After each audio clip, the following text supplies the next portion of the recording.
ও যে স্বৈরাচার সৃষ্টি করছে এটা ওর উপহার, ও স্বৈরাচার সৃষ্টি করতে পারবে না। হাসিনার দোসর রাতের ভোট বাস্তবায়নের অন্যতম কারিগর সাবেক প্রধান নির্বাচন কমিশনার নুরুল হুদাকে বাড়ি থেকে ধরিয়ে এনে জুতার মালা দিয়েছে বিক্ষুব্ধ জনতা।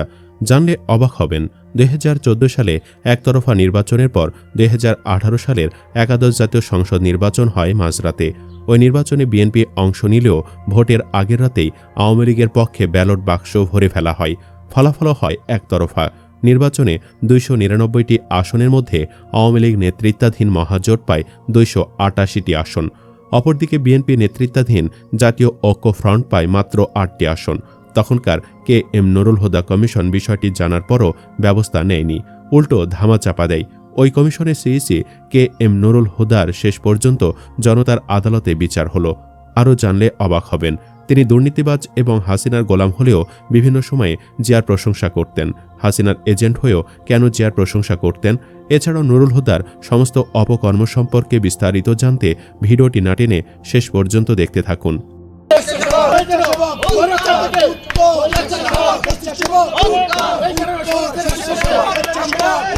জানি KM নুরুল হুদার সাথে যা হয়েছে এটা নিয়ে আমার দুঃখ হওয়া উচিত, কারণ মব ভায়োলেন্স কখনোই কাম্য নয়। কিন্তু তাও কেন যেন আমার এই বিষয় নিয়ে কোনো দুঃখ হয় না। জানি না নুরুল হুদাকে নিয়ে কার কেমন ফিল হচ্ছে। আপনারা কি খেয়াল করেছেন কেন নুরুল হুদার সাথে যা হয়েছে এ বিষয়ে কোনো সিনিয়র পলিটিক্যাল লিডার তাদের কোনো মতামত বা বক্তব্য ব্যক্ত করছেন না, বা তাদের অবস্থান স্পষ্ট করে কিছু লিখছেন না? কারণ রাজনীতিতে সবসময় উচিত কথা বলা যায় না।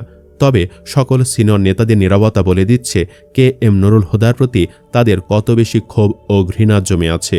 অবশ্য এর পেছনে অনেকগুলো কারণ আছে।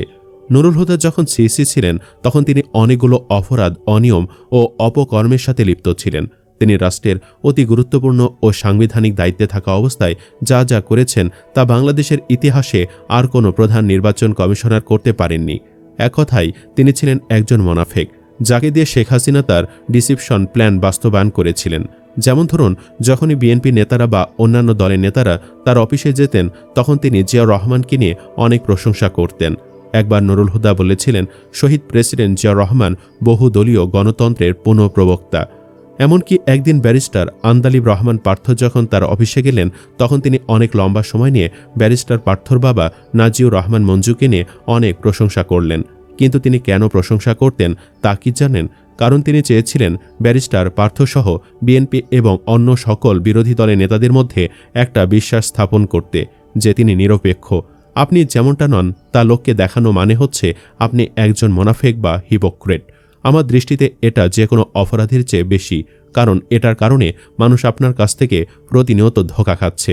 শুধু তাই নয়, তিনি সিইসি থাকাকালীন 2018 নির্বাচনের পূর্বে বিএনপির অনেক বড় বড় নেতারা আওয়ামী লীগ এবং পুলিশের নির্যাতনে গুরুতর জখম হয়েছিলেন।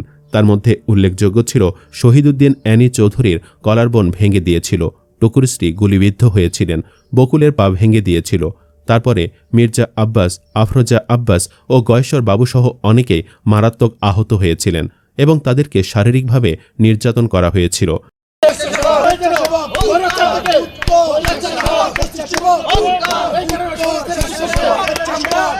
তার কাছে যখনই কোনো নেতা ফোন করে এসব জানাতেন তিনি তখনই একটা অবাক চাহনি দিয়ে বলতেন, কি বলেন, এসব হচ্ছে, কারা করছে? আমাকে অভিযোগ দেন, আমি এখনই অ্যাকশন নিচ্ছি। অথচ তিনি সব জানতেন। রাতের ভোটের কথা সবাই জানে, কিন্তু সে রাতের ভোটের মহানায়ক ছিল এই নুরুল হুদা। এটা আজ সবাই হয়তো ভুলতে বসেছি। KM নুরুল হুদা এমন একজন ব্যক্তি যিনি পরিকল্পিতভাবে বাংলাদেশের সংবিধান, জনগণের গণতান্ত্রিক অধিকার, ভোটের অধিকার ফিরে পাওয়ার একমাত্র মাধ্যম ছিল যে নির্বাচন, তা ধ্বংস করে দিয়েছিলেন। এক কথায় রাষ্ট্রীয় এত বড় একটি পদে থাকা অবস্থায় পুরো জাতিকে তিনি পরিকল্পিতভাবে ধোঁকা দিয়েছিলেন। তার অপরাধ ক্ষমার অযোগ্য। তাই MB ভায়োলেন্স হলেও আমি দুঃখিত না এবং তাই আমার দুঃখ হয় না। আমি জানি যেটা তার সাথে হয়েছে তা নীতিগতভাবে ঠিক হয়নি, তাও এটা নিয়ে আমার দুঃখ নেই, কারণ কোনো মোনাফিকের জন্য আমার কখনোই দয়া হয় না। এমনকি অপরাধীর জন্য দয়া হতে পারে, ভুলের জন্য ক্ষমা হতে পারে, কিন্তু একজন মোনাফিকের জন্য আমার কখনো দয়া হয় না। Be merciful, but never try be more merciful than the most merciful Almighty Allah.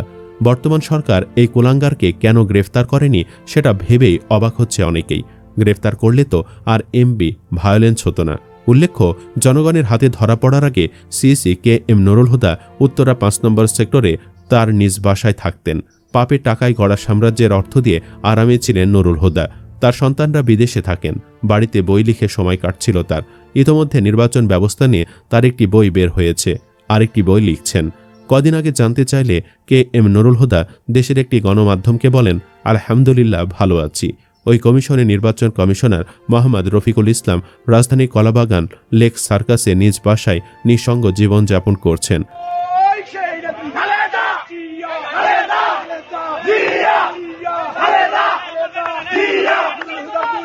তার স্ত্রী মারা গেছেন, এক সন্তান বিদেশে, আরেক সন্তান শ্বশুর বাড়িতে। আরেক কমিশনার কবিতা খানম ৫ আগস্টের আগে আমেরিকা চলে যান। তিনি আর দেশে ফিরে আসেননি। মোনাফেক নুরুল হুদাও না পালিয়ে ভুল করেছেন। তিনি ভেবেছিলেন আমার মোনাফেকি কেউ বুঝতে পারেনি, আমার কিছুই হবে না। কিন্তু শেষ পর্যন্ত তাকে জনগণের আদালতে উঠতেই হলো। তবে সবাই কিন্তু আমার মতো না। কেউ কেউ নুরুল হুদাকে নিয়ে মায়া কান্নাও করছেন। তারা বলছেন, সাবেক প্রধান নির্বাচন কমিশনার জনাব কে এম নুরুল হুদা একজন বীর মুক্তিযোদ্ধা। উনি ৭১-এর রণাঙ্গনে ৯ নম্বর সেক্টরের একজন সাবসেক্টর কমান্ডার ছিলেন। সবার কাছে পরিচিত ছিলেন ক্যাপ্টেন হুদা নামে।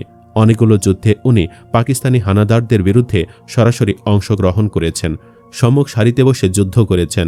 তাকেও আজ মব সৃষ্টি করে ধরিয়ে দেওয়া হলো এবং মব বাহিনী পুলিশের সামনে বসে তাকে জুতা পেটা করেছে এবং গলায় জুতার মালাও দিয়েছে। ওরা আরও বলছে দিন নাকি একদিন তাদেরও আসবে, সেদিন নাকি তারা প্রতিশোধ নিবে। তাই আপনাদের একটা কথা বলি, নুরুল হুদা মুক্তিযোদ্ধা হোক আর বীর শ্রেষ্ঠ হোক, নির্বাচন নিয়ে ছিনিমিনি খেলার অধিকার তাকে কে দিয়েছে? যদিও আমার এই কথা বলতে দ্বিধা নেই। তাকে মাফ করে যেভাবে অপমান করা হলো, এতে অপসংস্কৃতির আরেক মাত্রা যোগ হলো। তবে সে সাথে একটি উদাহরণও সৃষ্টি হলো। রাষ্ট্রের এমন গুরুত্বপূর্ণ পদে বসে মোনাফেকি করলে তার অবস্থাও এমনই হবে। উল্লেখ্য, প্রহসনের নির্বাচনের অভিযোগে করা মামলায় সাবেক প্রধান নির্বাচন কমিশনার কে এম নুরুল হুদার 10 দিনের রিমান্ড নিতে আবেদন করেছে পুলিশ। আজ শেরেবাংলা নগর থানার উপপরিদর্শক শামসুজ্জোহা সরকার এ আবেদন করেন। এ বিষয়ে দুপুর 2টার পর ঢাকার মেট্রোপলিটন ম্যাজিস্ট্রেট আদালতে শুনানি অনুষ্ঠিত হবে। গতকাল 22 জুন সন্ধ্যার দিকে রাজধানীর উত্তরা এলাকা থেকে তাকে গ্রেফতার করা হয়। এদিন স্থানীয় জনগণ তাকে আটক করে পুলিশের হাতে সোপর্দ করে। সামাজিক যোগাযোগ মাধ্যমে প্রকাশিত ভিডিওতে দেখা যায় লুঙ্গি পরিহিত নুরুল হুদাকে আটক করে জুতার মালা পরিয়ে দিয়েছে বিক্ষুব্ধ জনতা। সুপ্রিয় দর্শক, আপনি কি মনে করেন সাবেক সিইসি কুলাঙ্গার নুরুল হুদার সাথে যা ঘটল সেটা তার অপকর্মেরই ফল? কমেন্ট বক্সে ইয়েস বা নো লিখে জানিয়ে দিন আপনার মতামত। ভিডিওটি ভালো লাগলে লাইক দিন এবং শেয়ার করুন, আর অবশ্যই চ্যানেলটি সাবস্ক্রাইব করুন। ধন্যবাদ।